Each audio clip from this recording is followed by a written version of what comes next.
همدیگران عزیز سلام علیکم. امروز 31 январь سال 2025 میباشد و قرار دارم در خانه خودم با مرد شما، یعنی با یک نمود انگور رو نشون میدم به شما. دیروز به من از اسفره یک اعضای گروه انگور و باغ زنگ زد. نامش رو افسوس نمیدونم.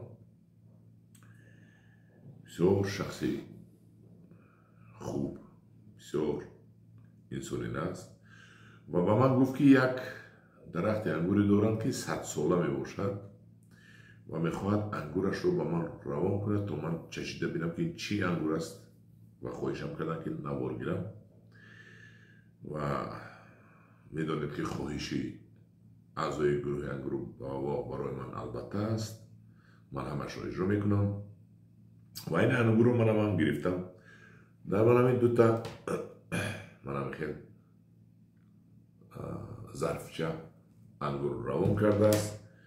انگور رو چخیلی که معلوم است انگور رو بسته بودند اون کس در شفتی خونه یا که در کجا بسته بودند هم خیلی آویزم. انگور علاقه مویز شده ایستاده است. این انگور رو من علاقه چشیدم، حضور با میچشم. بسیار انگور شیرین، بسیار بامزه. نمیدونم ممکن صاحبی باشد، لیکن این انگوری گنفانی تاجیکی قدیمه که ما وظیفه دار هستیم گنفانی میوه های قدیمه تاجیکی رو نگه داریم، بسیار کنیم، نگه داریم. این وظیفه ما است.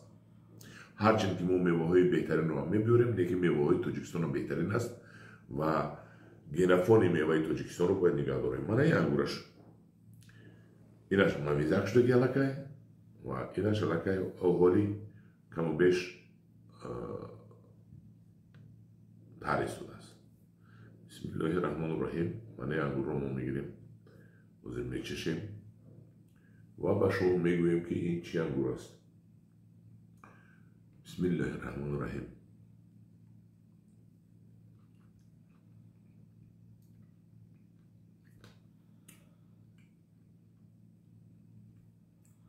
شکر برای شیرین.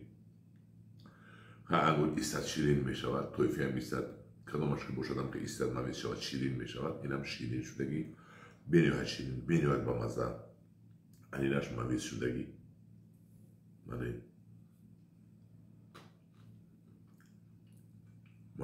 مویزی با مزه. فقط تگی دندان دونه می بیاید غش کده می شکند. من هم دیارون عزیز اکنون شما باید که این چی انگور باشد. من نمیدونم نمش رو. من هم خیلی انگور سرخ دیده بودم، صاحبی یا دیلی کفتر نباشد. نمیدونم 100 ساله گفت نیالش رو.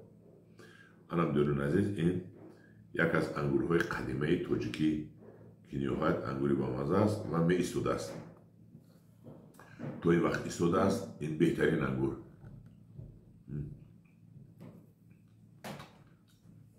هم دیارون عزیز در پناه خدا باشید. اکن دومی شهر رو شما شهر دید که این چی انگور است.